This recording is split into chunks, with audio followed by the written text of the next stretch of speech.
When it comes to growing your coaching business, most business coaches will tell you one of the most important things you need to do is pay attention to the numbers, the metrics, the data. And there's some truth to that. I'm not going to argue that. But here's the thing that most business coaches are not talking about. All of that information can also lead you astray, actually cause you to make bad business decisions that end up tanking your business. I don't want that to happen to you. And that's why I recorded this video, because I want to share with you the right way to think about using numbers and data in your coaching business so you can get clarity and avoid some major business mistakes.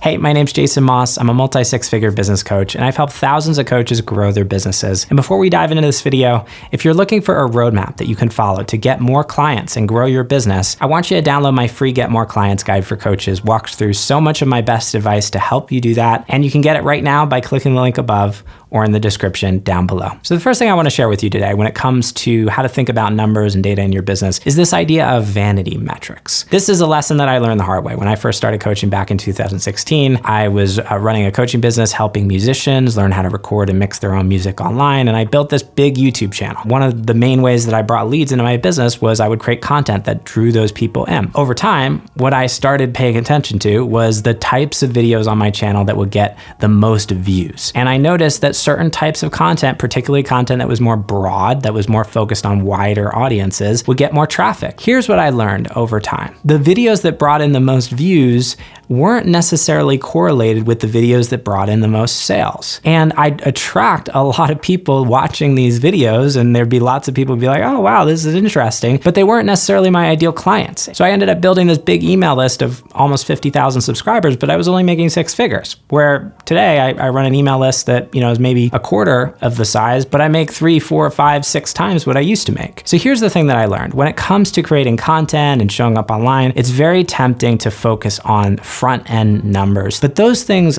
almost never correlate with the things that you really want, which are sales, revenue, clients at the end of the day. And if you spend all of your time just trying to get those numbers to go up, it's often going to veer you away from creating the kinds of content, the things that are actually going to attract the right people who really are going to be a good fit to work with you. For example, if I post a piece of content on social media that's talking about my offer, that content's probably not going to get a ton of engagement. It might not even get any like, but I know that for that perfect person in my audience, that piece of content is designed to move them one step forward. And so that is why I almost pay no attention to the amount of likes or hearts or comments that a piece of content gets. I focus on applying the principles that we cover inside of our belief-based messaging framework, the content that is really designed to attract the right people and warm those people up and nurture those people through the back end of what we do. So all of this being said, very tempting to focus on those vanity metrics, those front end numbers, but this is data that is not particularly useful for you as a business owner. My recommendation in most cases is just to ignore those things and focus on creating more intentional content that's designed to attract the people that you really want,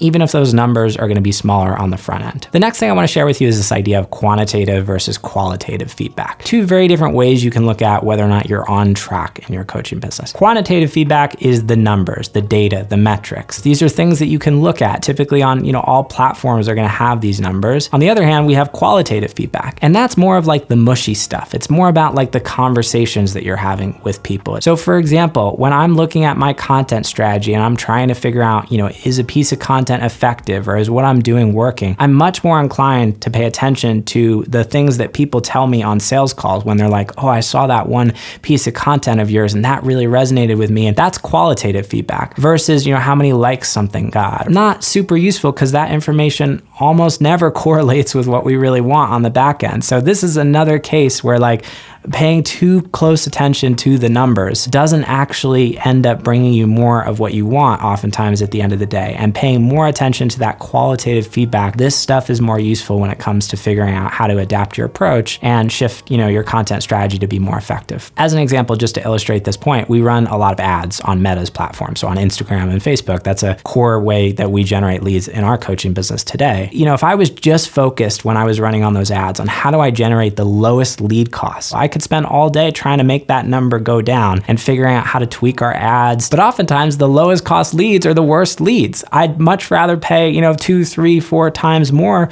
for leads if they're higher quality. And if those leads are more likely to convert on the back end. And the only way that I typically am going to figure that out is oftentimes through having conversations with people and seeing the quality of those leads. For example, I might just go out and Google email addresses or check out people's Facebook profiles that are coming in through our ads. This is just one of many examples examples where really being like super focused on like those front end numbers can actually cause me to make decisions that aren't the best for the business. And I've seen this happen where people will spend a lot of time trying to just make those numbers go down, or, in case of social media, organic, it's like make the numbers go up. Like, how do I just create content that's going to attract as many people as possible or get as many views as possible? Those types of behaviors and activities are almost never going to produce more of the end result that you really want. And the last thing I want to talk about today, and this is probably one of the most important things I could share with you when it comes to growing your coaching business, is this idea of thinking of your marketing like an ecosystem. The thing about data and numbers is they're very good at showing cause and effect relationships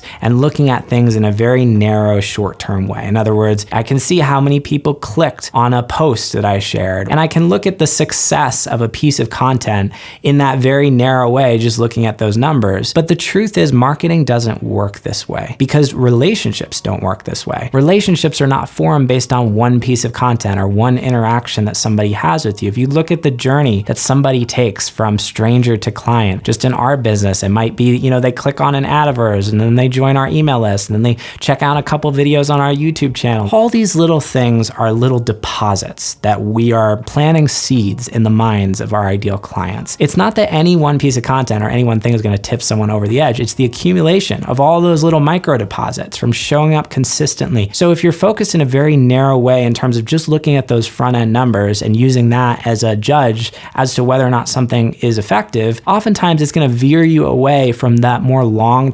ecosystem-based thinking that it really takes to create success when it comes to your marketing. As an example, we run masterclasses all the time, and people show up and we have people apply to work with us afterwards. But oftentimes, so many of our clients are clients who have gone to like 2, 3, 4 masterclasses and then they apply to work with us. So if I just run one masterclass and I only get 2 or 3 applications afterwards, I'm like, oh, that masterclass failed. I'm failing to see the fact that there's this long-term impact, that someone might have shown up and gotten so much value from that experience. And then 6 months down the line, when they have that moment of like, yeah, you know what, I really do need help. I need to work with someone to help me grow my business. Who are they going to think of? Like that person that, they had a really great experience with 6 months ago on a free masterclass, but that's never going to be captured in that like front end data. All this being said, I think it's really important just when it comes to growing your business to zoom out and see the long game and recognize that it's more about this long-term game of all of these little micro interactions that someone has that's going to warm them up over time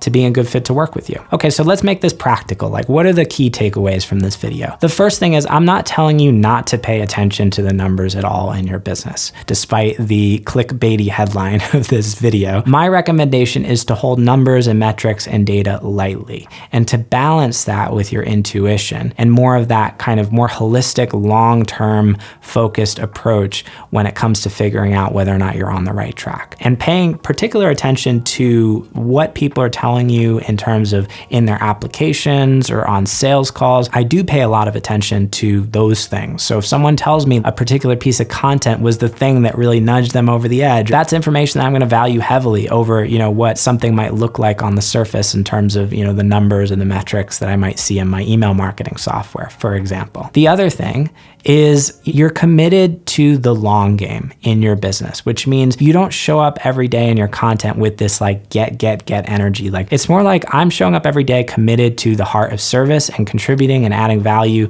to my audience and my niche. And I trust that me just continuing to do that, showing up every day, just like I'm doing in this video, I'm not thinking like, oh, how many people am I going to get to apply to work with us based on this video? It's like, no, this is a valuable piece of content. Hopefully you're going to walk away from this video with something useful. Maybe think about us 3 months or 6 months down the line, when you're ready to really get help with growing your business. Or maybe that's today, I don't know, but I'm detached from that. What I've found is showing up every day in the heart of service, being committed to that generosity-based mindset, serving, adding value day after day after day, and detaching from the results. There's more than enough clients that will come in your door from just being focused in the right place and not getting super fixated on the numbers. Now, as I mentioned earlier, this is one big key to success when it comes to growing your coaching business. If you're looking for more of a roadmap that you can follow to help you get more coaching clients more consistently, put together a free Get More Clients guide for coaches that walks through so much more of my best advice to help you do this. It's completely free, and all you got to do to get it is click the link above